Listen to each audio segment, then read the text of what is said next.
Update naman po tayo sa kaso ng OFW na si Jollibee Ranara. Hinatulan na ng korte sa Kuwait ang pumatay sa kanya.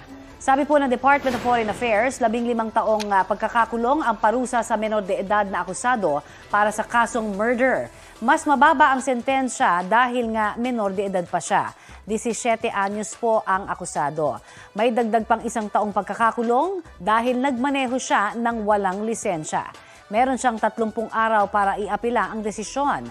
Balita ko, alam na rin po ng pamilya ni Ranara ang hatol. Nagpasalamat ang ating gobyerno sa Kuwaiti government para sa anilay mabilis na desisyon sa kaso. Enero ng taong ito natagpuan sa disyerto sa Kuwait ang sunog na bangkay ni Ranara na umano'y ginahasa, nabuntis at sinagasaan pa ng akusado na anak ng amo niya. Balita ko, may tututukan kayo tuwing 11 a.m. sa GTV.